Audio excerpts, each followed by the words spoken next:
سلام بچه ها، خوش اومدین به اولین ویدیو کانال من علی هستم، طراح گرافیک و علاقه‌مند به این حوزه.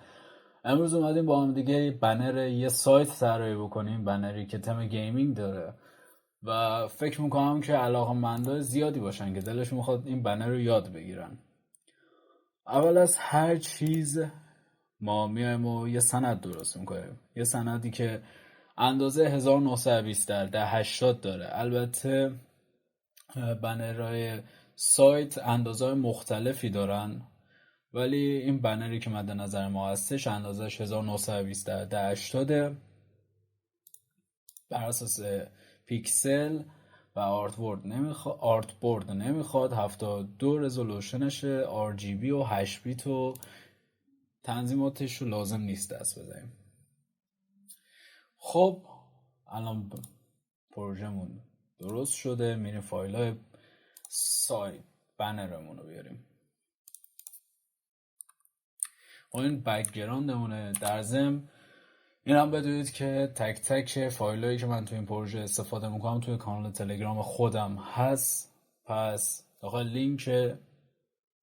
لینکی که داخل دیسکریپشن براتون میذارم حتما یه نگاهی بهش بندازین اگه میخواین دقیقا مثل پروژه من طراحی بکنید. اگه هم نه فقط میخواین ببینید چجوری طراحی میشه، تا آخرش با من همراه باشید. خب تبدیلش میکنم به اسمارت آبجکت و اندازه سند خودم درش میارم. بعد از اون همونطور که داخل اینجا هم میبینید به صورت سیاه‌سفید درش آوردم، فیلتر بلک اند وایت روش افتاده و از اینجا فیلتر بلک اند وایت رو ما روش اعمال میکنیم. حالا اگه نیاز دیدید که تنظیماتی میخواین اعمال بکنید روش، مثلا ردا رو کم و زیاد بکنید و اینا، با خودتونه. من فکر نمی کنم که با این تنظیمات کاری کرده باشم، نه همونیه که خودش اعمال شده، خوبم سیاه‌سفید شده. بعد از اون این فایل رو ببندیمش که شلوغ نشه زیاد. بعد از اون بک‌گراندمونه، همچنان تو فاز بک‌گراندیم. خیلی خوب. قبل از این که کاری بکنم سالید کالر و رنگ پس زمینمون رو یه رنگ تیره انتخاب میکنیم. این خوبه. و از اوپاسیتی بک‌گراندمون کم میکنیم، یعنی هولوش زیاد کم، 10%، 5% مناسبه. حالا اگه شما خودتون دلتون خواست میتونید این اندازه ها تغییرشون بدین. حالا ما بریم تو کار حذف کرده بک‌گراند. این همینطور این همه اینا چه کاریه؟ اذیت نکن دیگه. درست باید میگرفتم یه حرکت دیگه میزدم، ولی خب اشتباه کردم. مهم اینه که کار ما انجام شد. Convert to Smart Object، Ctrl C و انتقالش میدیم به سند خودمون. اینجا رنگش رو عوض میکنم من، یا اول فاز اشتباه شد. اینجا رنگش رو عوض بکنیم. البته اونجا هم میشد که بعدش ماسک بکنیم، ولی خب چه کاریه، میایم اینجا رنگش رو عوض میکنیم. اینجا رنگی که داخل پروژمون استفاده کردم نمیدونم چنده، ولی ما این رنگ رو انتخاب میکنیم. همونطور که مشخصه پروژمون یکم داستان داره که برای اینکه تمیزتر حالا در بیاد میریم تو کارش ببینیم مشکلش چیه. خیلی خوب. از این جهت که مشکلی نداره. ابزار ماجیک وند رو انتخاب میکنم من و دقتش رو میبرم بالا. بیشتر، یعنی 100 هولوش، نه بازم بیشتر. آقا این خیلی زیاد شد دیگه. خوبه.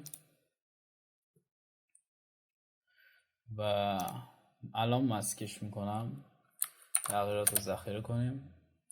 الان بهتر شد. بدتر شد که مثل اینکه با این داستان داره. جالبه که حالت ترانسپرنتی داره.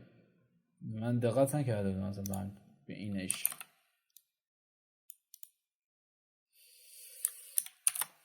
ببینیم این دفعه تمیز در اومد یا نه. این دفعه تمیز در اومد. اذیتمون نکن دیگه. از این مشکلات واقعا میگن بعضی از طراحا یه سری مشکلات موقع ضبط پیش نمیاد. الان من درکشون میکنم واقعا. از کجا اصلا همچین درد سری آمد خدا میدونه. خب وسط چینش کردیم و فکر میکنم همین اندازه باشه. هلوشه نه مثل اینکه یکم بزرگتره داخل طرح ما. این دفعه دیگه به تو نیاز نیست. خیلی خوب. بعد از این حالا رنگش که مثل اون در نیامد، ولی شما بپذیرید دیگه. نمیتونم دقیقا مثل اون در بیارم، البته میشه ها. یعنی یکم از این کارا عجب.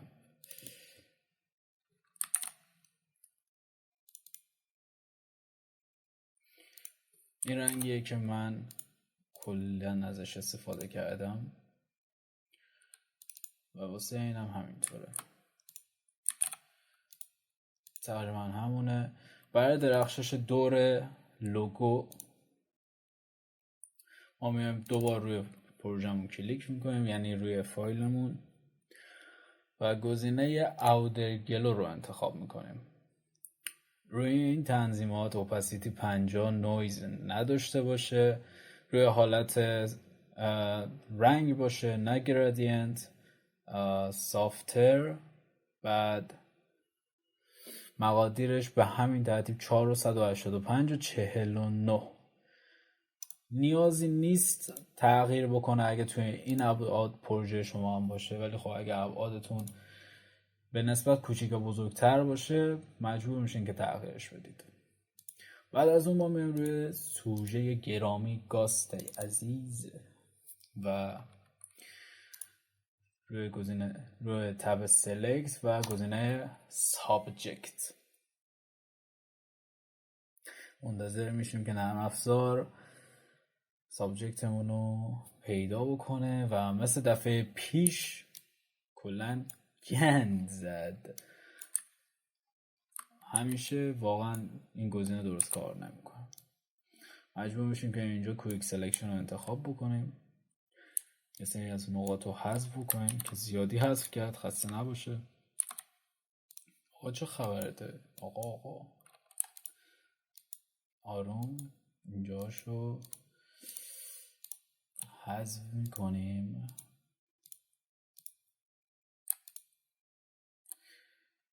اگر رو حالت عادی روی قسمتی از پروژهتون کلیک بکنید به سلکتاتون اضافه میشه و اگه آلت رو نگه دارین و روی سلکتاتون بزنید از سلکتاتون کم میشه، حذف میشه. و ما با صبر و حوصله انجام میدیم کارمون رو. خب قسمت اصله آلتو نگه میدارم و با استفاده از کلید موس راست کلیدش که به چپ، اگه به چپ بکشونمش در حالی که نگهش داشتم، آلتم نگه دارم کوچیک، اگه به سمت راست بگیرمش بزرگتر میشه. بالا از هاردنس کم میکنه و پایین به هاردنس اضافه میکنه. ما الان به کوچیکترش نیاز داریم که اسلحه رو سلکت بکنه. آروم آروم اسلحه‌مون رو سلکت میکنیم نه نه نه نه نه، اشتباه رفتی، اشتباه رفتی. چیکار تو من بخورم؟ اشتباه رفتی. خیلی خوب، این مقادیر به نظر اوکی میاد. تا همینجا خوبه. واقعا بعضی جاها شاسبازی در میاره نرم افزار. خیلی خوب، همین واقعا بد نیست. واسه ادامه من خودم روی این طرحم قرار بود انجام بدم ولی انجام ندادمش. شما میتونید کاراکترتون رو یکم اندازش رو تغییر بدین، یعنی اینکه بزرگترش بکنید که اسلحه‌اش به سمت پایین کشیده بشه و دیده نشه، یا اینکه میتونید اگه به نرم افزار مسلط هستید یه دونه اسلحه شبیهش پیدا بکنید و یه جورای ادامه اسلحه‌اش رو طراحی بکنید که تابلو نباشه. این دوتا حالت رو میتونید انجام بدید که من جفتش رو انجام ندادم، ولی خب این کاریه که شما میتونید انجام بدید. این واقعا الان اسلحه‌اش رو بد در آورد. دوباره یه جای دیگه شو دستکاری بکنیم. یکی برسه به دادم، دلمو به یکی دادم، از اون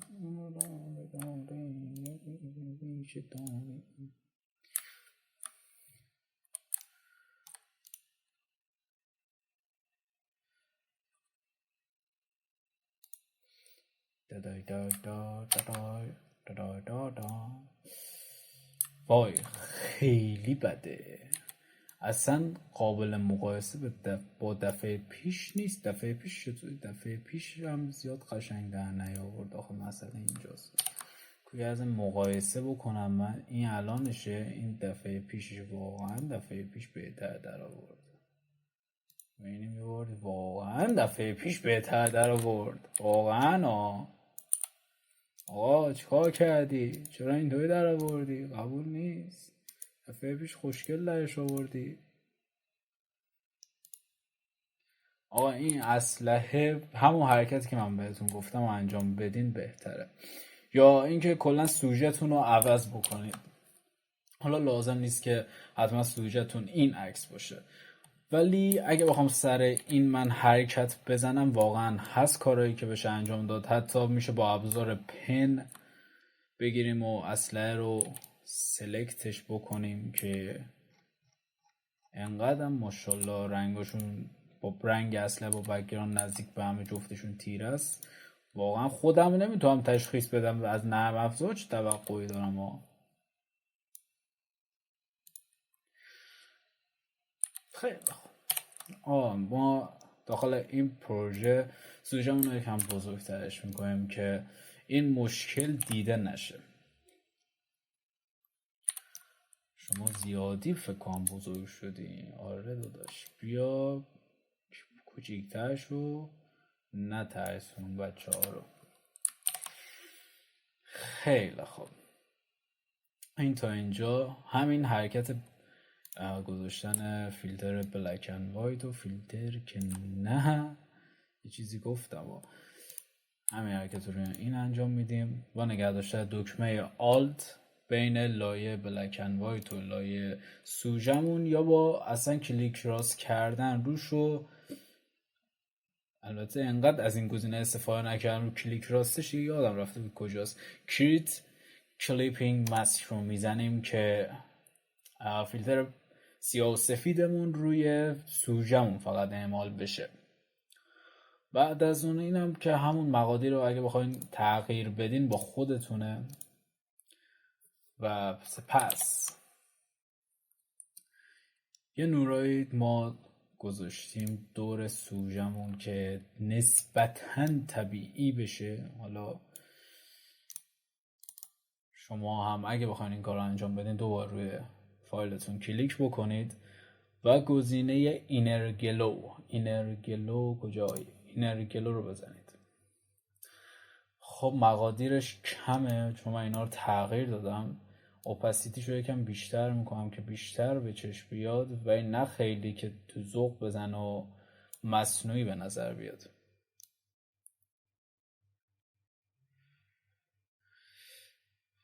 خیلی خوب، این روی 3 سایزش هم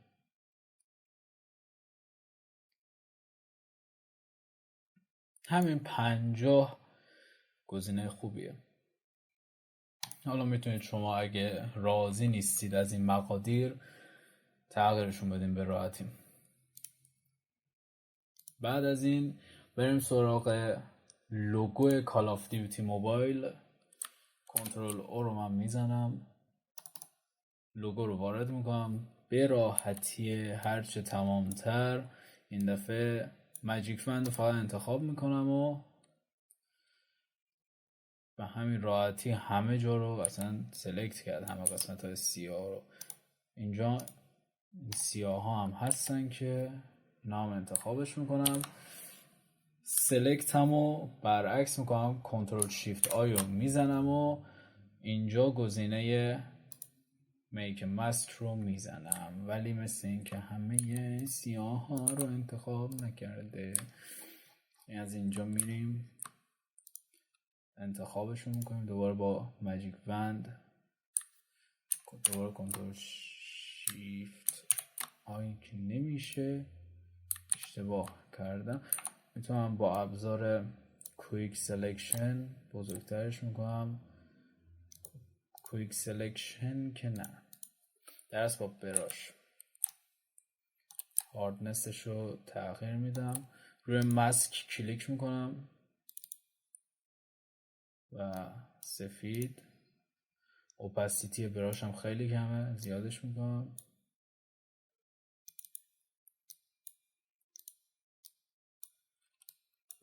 مشکیو و به راحتی حذفش میکنم.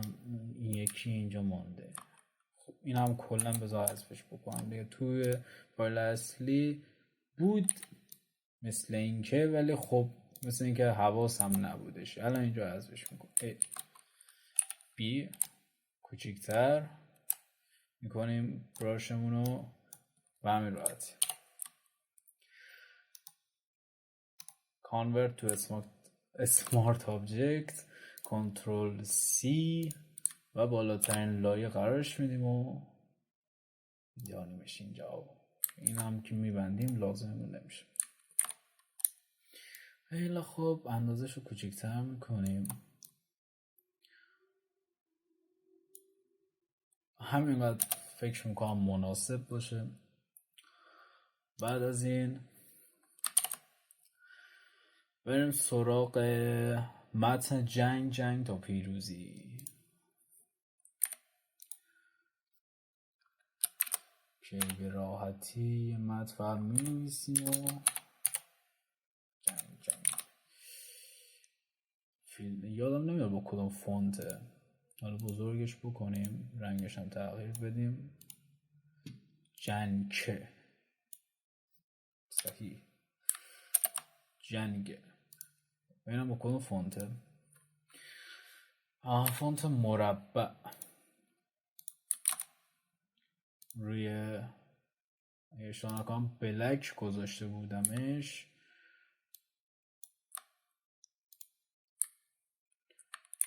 با کنترل تی اندازش رو تغییر میدم، حالا بزرگترش میکنیم. میکنم زیادی زخیمش کردم، رو بولد بوده، حتما رو بولد بوده. وسط چینش بکنیم متنمونو و بعدش بریم سراغ متن تا پیروزی. همینو ما کپیش میکنیم، همین متنمونو. متن خدا لعنت کنت که کیبورد من فارسی نداره. خب تا پیروزی. بعدش میایم روی تا پیروزی، دوبار کلیک میکنیم قسمت استروک، بهش یه استروک زرد میدیم، مقدار 1 کم باید باشه واقعا. 3 مقدار مناسبی حالا بریم نگاه بکنیم. بعد میایم اینجا فیلش رو کم میکنیم، یعنی 0 و گزینه مناسبی هم بود، 3 بود فکر کنم. تنظیمات استروکش جنگ تا پیروزی و فاصله شون رو تنظیم میکنیم. خیلی خوب، کنترل او رو میزنیم، میریم که واسه آخرای کار. اول سمت راستمون رو اوکی بکنیم. لوگوی مارکت و بازار. لوگوی مارکت خودش به صورت خودکار اصلا بک‌گراند نداره، ولی مارکت برخلاف اون بک‌گراند داره. قفلش باز نمیشه. به هر حال حتی اگه قفلش هم باز نشد، ما با همچین فایلای بعضی وقتا قرار سر و کار داشته باشیم. اشکالی هم نداره. تنها کاری که میکنیم ماجیک بند رو انتخاب میکنیم، روی قسمت آبی کلیک میکنیم. به هر حال ما قسمت آبی رو انتخاب کردیم، کنترل سی و کافیه بزنیم، رو بالاترین لایه قرارش میدیم. همین، تمام شد، رفت. لازم نیست کار دیگه بکنیم.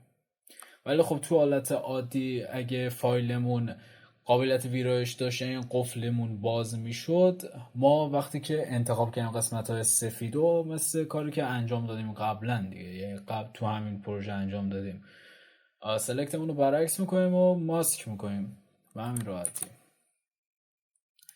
حالا بازار لوگوشو میاریم. تو پروژه اصلیمون رنگ جفتشون یکیه. ابزار موو رو انتخاب میکنم، اینا رو جابجاشون میکنم. بعد میایم دوبارشون کلیک میکنیم.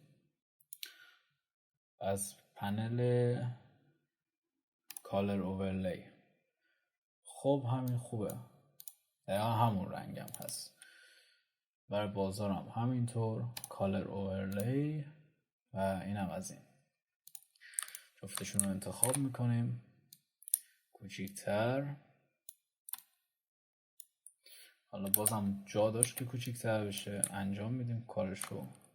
اول اینو تنظیم بکنیم. دانلود از.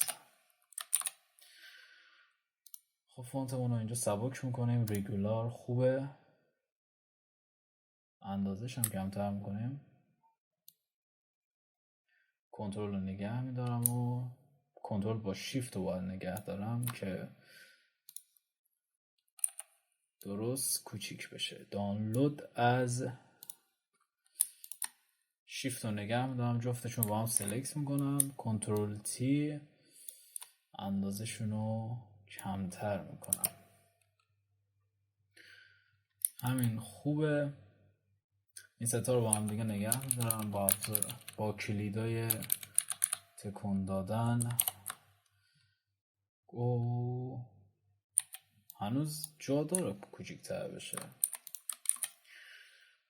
حالا لازم هم نیست که الان بیام وقت بذارم واسه اینا، چون من لازم نیست دقت کارم رو زیاد بالا ببرم. کلیاتو تا الان خودتون گرفتین، چی شد چی نشد. خودتون میتونین راحت دیگه الان همچین بنری رو واسه خودتون یا سایتتون طراحی بکنید. حالا با جزئیات میشه از خیلی جزئیات واسه این ویدیو گذشت، ولی خب شما اگه بخواید طراحی بکنید طبیعتاً باید برای کارتون وقت بذارین. یک کم فاصله بدم، احساس میکنم زیادی نزدیکه. خب تا اینجا اوکیه. این ستا رو با هم دیگه انتخاب میکنم، شیفت رو نگه میدارم اینش که با هم دیگه انتخاب بشن. ابزار موو، خب بازار مثل که یکم بالاتر.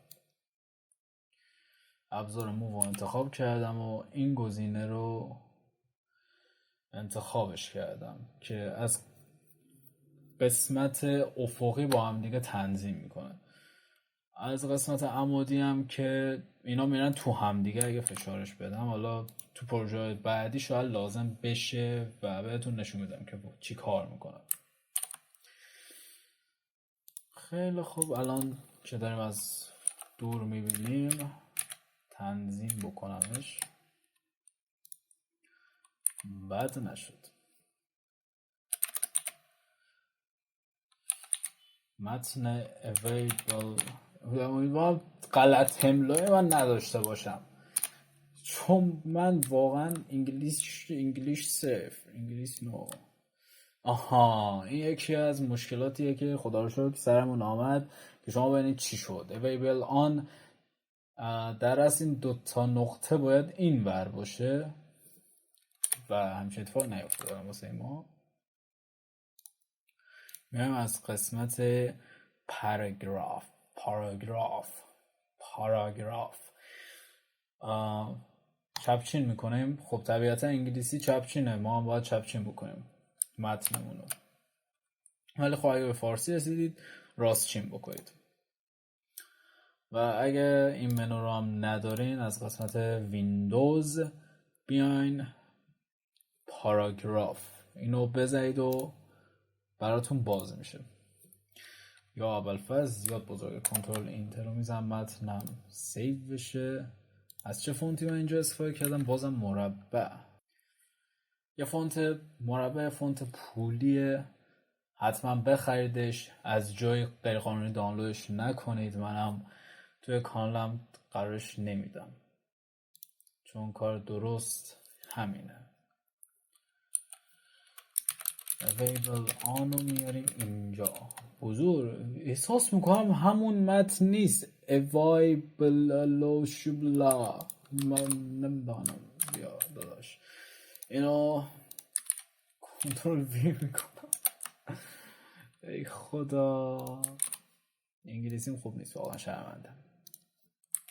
خب نسبتا بزرگتر شد نسبت به متن که داخل پروژه اصلیمونه.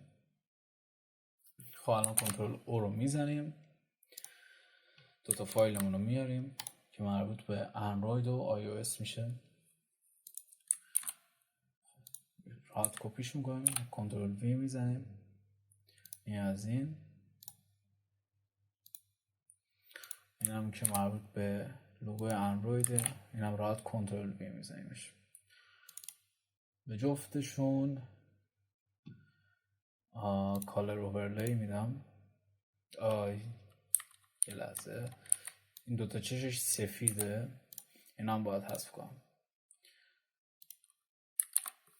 خیلی خوب، کنترل شیفت آی رو میزنم، سلکت هم برعکس بشه، ماسک رو میزنم و سفیدی ها حذف میشه. کانورت تو اسمارت آبجکتش میکنم.